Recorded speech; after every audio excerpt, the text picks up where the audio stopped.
ಮೊದಲನೇದಾಗಿ ಯುಗಾದಿ ಹಬ್ಬದ ಸಮಸ್ತ ವೀಕ್ಷಕರಿಗೂ ಯುಗಾದಿ ಹಬ್ಬದ ಶುಭಾಶಯಗಳು ತಿಳಿಸ್ತಾ, ಇವತ್ತೇನು ಬಹುಶಃ ನಾನಿಲ್ಲಿ ಮೈಸೂರಿನ ವೆಂಕಟರಮಣ ಸ್ವಾಮಿ ದೇವಸ್ಥಾನ ಏನಿದೆ ಒಂಟಿಕೊಪ್ಪಲಲ್ಲಿದ್ದೆ.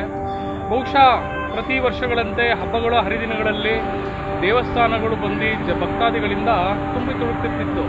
ಬಹುಶಃ ಎಲ್ಲೋ ನಮ್ಮ ರಾಜ್ಯ ಸರ್ಕಾರದ ಏನು ಬೆಲೆ ಏರಿಕೆ ಬಿಸಿ ಏನಿದೆ, ಬಹುಶಃ ಇವತ್ತೆಲ್ಲೋ ನಮ್ಮ ದೇವಸ್ಥಾನಗಳಿಗೂ ತಟ್ಟಿದೆ ಅಂತ ಅನ್ಬೋದು.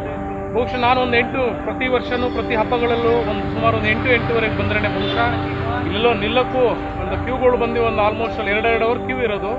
ಬಟ್ ಎಲ್ಲ ಈ ವರ್ಷದಿಂದ ಎಲ್ಲೋ ನಿನ್ನೆ ರಾಜ್ಯ ಸರ್ಕಾರ ಮಾಡಿರೋಂಥ ಬೆಲೆ ಏರಿಕೆ ಏನಿದೆಯಲ್ಲ, ಎಲ್ಲೋ ಹಾಲಿನ ದರ ಜಾಸ್ತಿ ಆಗಿದೆ, ಮೊಸರದ ರೇಟ್ ಜಾಸ್ತಿ ಆಗಿದೆ, ಹಾಲಿನ ಉತ್ಪನ್ನಗಳು ಏನಿದೆ ಇವತ್ತು ಮುಂದಿನ ದಿನಗಳಲ್ಲಿ ಬಹುಶಃ ಅದು ಹೇಳಿಲ್ವೇ ಆಟೋಮೆಟಿಕ್ ಆಗಿ ಎಲ್ಲ ಹೆಚ್ಚಿಗೆ ಹಾಗೆ ಆಗುತ್ತೆ. ಈ ನಡುವೆ ಹೇಳಿಲ್ವೇ ಪೆಟ್ರೋಲ್ ದರ, ಡೀಸೆಲ್ ದರ, ಅದಲ್ಲದೆ ಹೊರತುಪಡಿಸಿ ಮೈಸೂರು ಮಹಾನಗರ ಪಾಲಿಕೆ ಇವತ್ತಿನ ಆಸ್ತಿಗಳೇನಿದೆ, ಆಸ್ತಿಗಳ ತೆರಿಗೆ ಏನಿದೆ, ಆ ತೆರಿಗೆ ಬಂದು ಸುಮಾರು ಒಂದು 60% ಇವತ್ತು ಜಾಸ್ತಿ ಆಗಿದೆ. ನಾನು ಮೈಸೂರಿನ ನಾಗರಿಕರಲ್ಲಿ ಅಥವಾ ವೀಕ್ಷಕರಿಗೆ ಕೇಳ್ಕೊಳ್ಳೋದು ಮುಂದೆ, ಎಲ್ಲಿವರೆಗೂ ಇಂಥ ವ್ಯವಸ್ಥೆಗಳನ್ನ ನಾವು ಇಟ್ಕೊಂಡು ನಾವು ಜೀವನ ಮಾಡಬೇಕು? ಈಗ ಹಬ್ಬಗಳು ಹರಿದಿನ ಆಚರಣೆ ಮಾಡ್ತೀವಿ ಅಂತ ಏನು ಬೆಲೆ ಏರಿಕೆ ಕಂಡು ಸಾರ್ವಜನಿಕರ ವಲಯದಲ್ಲಿ ಸಾರ್ವಜನಿಕರು ಇವತ್ತು ಬಹುಶಃ ದೇವಸ್ಥಾನಗಳು ಬರ್ತಿದ್ರೆ ವಿರಳ ಆಗಿದೆ ಇವತ್ತು. ಕಾರಣ ಬೆಲೆ ಏರಿಕೆ. ರಾಜ್ಯ ಸರ್ಕಾರನ ಕೇಳಿದರೆ ಕೇಂದ್ರ ಸರ್ಕಾರನ ಕೇಳಿ ಅಂತಾರೆ, ಕೇಂದ್ರ ಸರ್ಕಾರನ ಕೇಳಿ ಅನ್ನೋ ಅಂತಂದರೆ ರಾಜ್ಯ ಸರ್ಕಾರನ ಕೇಳಿ ಅಂತಾರೆ. ಬಹುಶಃ ಎಲ್ಲೋ ಹೊಂದಾಣಿಕೆ ರಾಜಕಾರಣ ಮಾಡಿಕೊಂಡಿರುವಂಥ ಈ ಪಕ್ಷಗಳೇನಿದೆಯಲ್ಲ, ಮುಂದಿನ ದಿನಗಳಲ್ಲಿ ಸಾರ್ವಜನಿಕರು ಕಡಾಖಂಡಿತವಾಗಿ ತಿರಸ್ಕರಿಸಬೇಕು. ಇವತ್ತು ಕಾಂಗ್ರೆಸ್ನ ಕೇಳಕ್ಕೆ ಹೋದರೆ BJP ಕೇಳಿ ಅಂತಾರೆ, BJP ಕೇಳಕ್ಕೆ ಹೋದರೆ ಕಾಂಗ್ರೆಸ್ ಕೇಳಿ ಅಂತಾರೆ. ಇವತ್ತು ಹೇಳಿಲ್ವೇ ಪ್ರತಿಯೊಂದಕ್ಕೂ ತೆರಿಗೆ ತೆರಿಗೆ ತೆರಿಗೆ ತೆರಿಗೆ ಅಂತ ಹಾಕ್ಕೊಂಡು ಏನು ಬಹುಶಃ ಎಲ್ಲ ಬಡವ ಜನರು ಅಥವಾ ಮಧ್ಯಮ ವರ್ಗದವರು ಬೆಲೆ ಏರಿಕೆಯಿಂದ ಹೊರಬರೋದು ಯಾವಾಗ? ಬಹುಶಃ ಆಟೋದವರೆಲ್ಲ ನಿಂತಿರೋ 100 ಜನ ಏನೋ ಅವ್ರದ್ದು ಡೀಸೆಲ್ ಪೆಟ್ರೋಲ್ ರೇಟ್ ಜಾಸ್ತಿ ಆಗಿದೆ. ಬರೀ ಬೆಲೆ ಏರಿಕೆ ಮಾಡ್ಕೊಂಡಿದ್ರೆ ರಾಜ್ಯ ಸರ್ಕಾರ ಆಗಲಿ ಕೇಂದ್ರ ಸರ್ಕಾರ ಆಗಲಿ ಸಾರ್ವಜನಿಕರ ಬದುಕಿನ ಭಾವನೆಗಳೇನಿದೆಯಲ್ಲ, ಪ್ರತಿನಿತ್ಯದ ಬದುಕಿನ ಭಾವನೆಗಳನ್ನ ಕೇಳೋರು ಯಾರು ಅಂತ ಈ ಮೂಲಕ ನಾನು ಕೇಳ್ತಾ ಇದ್ದೀನಿ. ನೋಡೋಣ, ಆದಷ್ಟು ಒಂದು ಸಾರ್ವಜನಿಕರನ್ನ 1-2 ಮಾತನ್ನ ಪ್ರಶ್ನೆ ಕೇಳೋಣ. ಇವತ್ತೇನು ಹಬ್ಬದ ವಾತಾವರಣದಲ್ಲಿ ಬೆಲೆ ಏರಿಕೆ ಬಿಸಿ ಯಾವ ರೀತಿ ತಡ್ತಾ ಇದೆ ಅವ್ರಿಗೆ.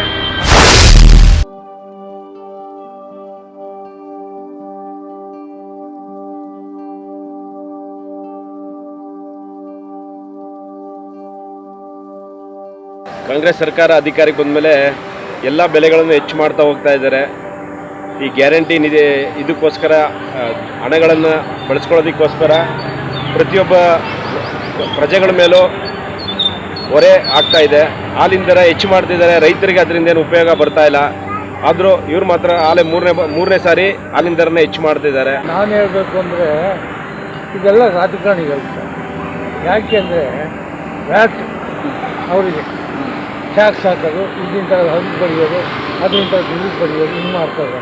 ಹಾಲಿನಿಂದ ಮೊನ್ನೆ 5 ರೂಪಾಯಿ ಮಾಡಿದೆ, 24 ರೂಪಾಯಿ 28 ಆಯಿತು. ಈಗ ತಿರ್ಗಾ 4 ರೂಪಾಯಿ ಜಾಸ್ತಿ ಮಾಡಿ ರೇಟ್ ಜಾಸ್ತಿ ಆಗ್ತಾನೆ ಹೋಗ್ತಾ ಇದೆ. ಈಗ ಎಣ್ಣೆ ರೇಟು ಕಮ್ಮಿ ಇತ್ತು, ಏಕ್ದಮ್ 40 ರೂಪಾಯಿ ಜಾಸ್ತಿ ಮಾಡಿದ್ದಾರೆ. 100 ರೂಪಾಯಿ ಇದ್ದಿದ್ದು ಎಣ್ಣೆ 150 ರೂಪಾಯಿ ಆಗಿದೆ.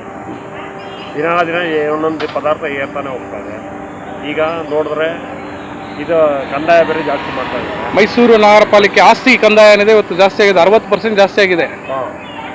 ಬೇಡದರೆಲ್ಲ ಮಾಡ್ತಾ ಇದ್ದಾರೆ. ಸರ್ಕಲ್ ಅದು ಚೆನ್ನಾಗಿತ್ತು, ಆ ಸರ್ಕಲ್ಗೆ ದಸ್ತಟಿ ಇರಲಿಲ್ಲ. ಯಾಕೆ ಹೋಗ್ಬೇಕು ನಿಜಾಗ್ಲೂ ಅವನು ಮುಖ್ಯಮಂತ್ರಿ ಅವ್ರು ಯಾವುದೋ ಕಾಲ ಆಗಿದೆ, ಅವ್ನು ಚಾರ್ಜ್ ಆಗಬೇಕಾಗಿದೆ. ರೋಡ್ ಚೆನ್ನಾಗಿತ್ತು ಅಲ್ಲಿ, ಅದೇ ಚೆನ್ನಾಗಿರೋ ರೋಡ್ಗಳೇ ರಿಪೇರಿ ಆಗ್ತದೆ, ಚೆನ್ನಾಗಿಲ್ದಿರೋ ರೋಡ್ ರಿಪೇರಿ ಆಗೋದಿಲ್ಲ. ಇದೆಲ್ಲ ಬೇಡದರದ್ದು ಮಾಡ್ತಾ ಇದ್ದಾರೆ. ಆ ಸರ್ಕಲ್ ಚೆನ್ನಾಗಿರೋ ಸರ್ಕಲ್ ಹಾಳು ಮಾಡಿದ್ದಾರೆ. ಕಮ್ಮಿ ಅಂದ್ರೆ 6 ತಿಂಗಳಾಯಿತು, ಇನ್ನೂ ರೆಡಿ ಆಗಿಲ್ಲ. ಎಲ್ಲ ಬೇಡದರ ಕೆಲಸಗಳು. ಸರ್ಕಲ್ ಯಾರಿಗೂ ಅಗತ್ಯನೂ ಇರಲಿಲ್ಲ, ಮಾಡಿದ್ದಾರೆ ಅಂತ ತಮ್ಮ ಹೌದು ಆಕ್ರೋಶ. ಮೈಸೂರಲ್ಲಿ ಎಷ್ಟೋ ಕೆಲಸಗಳಿದೆ ಬಾಕಿ. ಆ ಡ್ರೈನೇಜ್ಗಳು ಒಂದೊಂದು ಏರಿಯಲ್ಲಿ ಡ್ರೈನೇಜ್ಗಳೇ ಸರಿ ಇಲ್ಲ.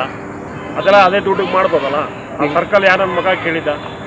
ಈಗ ಇಲ್ಲಿನ MLAಗಳು 65 ವಾರ್ಡ್ ತೊಗೊಂಡೋಗಿ 99 ವಾರ್ಡ್ ಮಾಡ್ತಾ ಇದ್ದಾರೆ. ಅಗತ್ಯ ಇದೆಯಾ? ಅಗತ್ಯ ಇಲ್ಲ ಸರ್. ಅಗತ್ಯ ಇಲ್ದಿರೋ ಕೆಲಸಗಳೇ ಮಾಡೋದು. ಅವ್ರು ಹೇಳ್ತಾ ಇರೋದು ಜನರ ಅಭಿಪ್ರಾಯ ಅಂತೆ. ತಮಗೆ ಏನಾದ್ರು ಯಾರು ಬಂದು ಕೇಳಿದಾರ? ಯಾವನು ಕೇಳಿಲ್ಲ. ಯಾವನ ಮಗನೂ ಸರ್ಕಲ್ ಮಾಡು, ಇದು ಮಾಡೋ, ಅದು ಮಾಡೋ ಅಂತ ಯಾವನು ಕೇಳಿಲ್ಲ. ಸುಮ್ಮನೆ ಇವರೇ ಬೇಕಾಗ್ಬಿಟ್ಟು ಎಲ್ಲ ರೇಟ್ಗಳು ಏರ್ಕೊಂಡು ಹೋಗ್ತಾ ಇದ್ದಾರೆ. ಇದರಿಂದ ಜನಗಳಿಗೆ ತುಂಬ ತೊಂದರೆ ಆಗ್ತಾ ಇದೆ. ಆಗಲಿ ಸರ್, ಥ್ಯಾಂಕ್ ಯು.